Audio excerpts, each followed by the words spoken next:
Kepala Dinas PUPR Sumatera Utara ditangkap. Uang ratusan juta disita. Proyek jalan senilai 231 miliar rupiah kini jadi barang bukti. Dan semuanya bermula dari satu titik, Mandailing Natal. Kamis malam, 26 Juni 2025, Komisi Pemberantasan Korupsi melakukan operasi tangkap tangan di Mandailing Natal, Sumatera Utara. Sebuah daerah yang jarang muncul di berita nasional, tiba-tiba jadi pusat perhatian publik karena jaringan suap dalam proyek infrastruktur yang melibatkan pejabat tinggi hingga kontraktor swasta.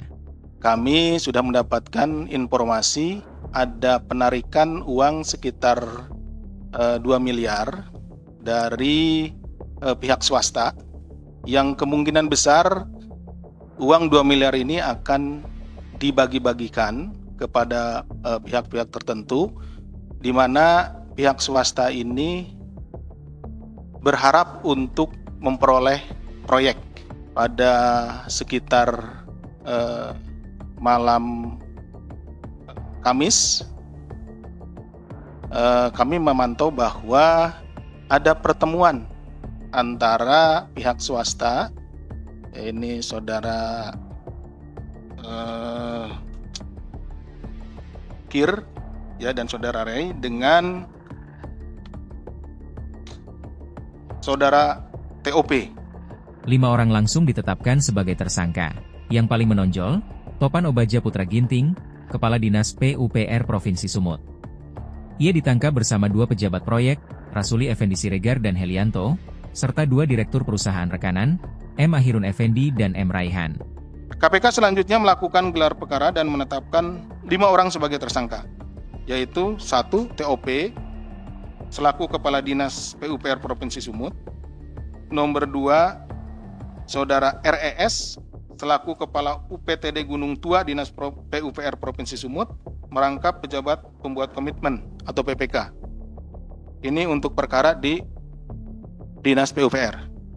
Kemudian Saudara HEL, selaku PPK Kasatker PJN Wilayah 1 Provinsi Sumatera Utara. Ini untuk perkara yang di PJN. Saudara Kir, selaku Direktur Utama PT DNG, dan Saudara RAY, selaku Direktur PTRN. Ini adalah pihak swasta yang memberikan suap kepada 3 orang tadi, dari 2 dinas yang berbeda.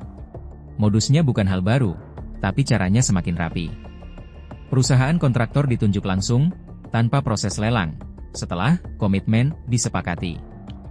Saudara TOP selaku Kepala Dinas PUPR kemudian memerintahkan Saudara RES untuk menunjuk KIR sebagai rekanan penyedia tanpa melalui mekanisme dan ketentuan dalam proses pengadaan barang dan jasa.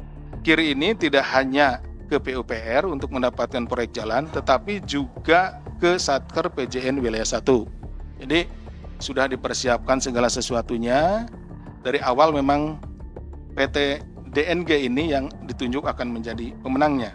Jadi mereka juga sudah mengatur waktunya. Jangan sampai dalam waktu yang berdekatan DNG itu menjadi pemenang. Jadi terus-terusan dia menjadi pemenang proyek jalan tersebut. Jadi diatur waktunya, diatur juga cara memasukkan syarat-syaratnya dan lain-lainnya. Dari total nilai proyek sebesar 231,8 miliar rupiah, KPK menduga sebagian besar mengalir dalam bentuk fee yang disetor bertahap. Dan saat OTT berlangsung, penyidik menemukan uang tunai 231 juta rupiah, diduga bagian dari sisa komitmen yang belum dibagi.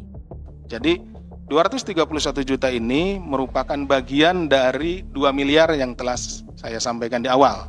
Ya, kita memonitor bahwa ada penarikan uang sebesar 2 miliar yang dilakukan oleh Saudara Kir dan Saudara RAY, kemudian dibagi-bagi dan disalurkan ke beberapa tempat.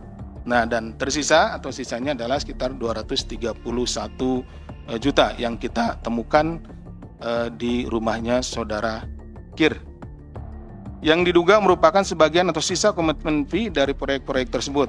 Jadi ada yang diberikan secara langsung tunai, ada yang diberikan juga melalui transfer. Tidak hanya melalui langsung, berian langsung, ada yang diberikan juga melalui perantara tadi, kemudian juga ada yang diberikan melalui atau ditransfer melalui rekening. KPK menyebut ada 2 klaster besar dalam kasus ini. proyek jalan di lingkungan Dinas PUPR, dan proyek nasional di bawah Satker PJN Wilayah I. Dua lembaga, dua skema, tapi satu pola, menggunakan proyek publik untuk kepentingan pribadi. Ada kegiatan atau ada beberapa proyek pembangunan jalan. Itu ada di dua tempat ya. Yang pertama itu proyek pembangunan jalan di Dinas PUPR Provinsi Sumatera Utara. Kemudian ada juga proyek jalan ya. Pembangunan jalan di Satuan Kerja Pembangunan Jalan Nasional atau PJN di wilayah 1 Sumatera Utara. Sehingga totalnya sejumlah 231,8 miliar. Semua tersangka kini ditahan di Gedung Merah Putih KPK, Jakarta, hingga setidaknya 17 Juli mendatang. Tapi ini jelas belum selesai.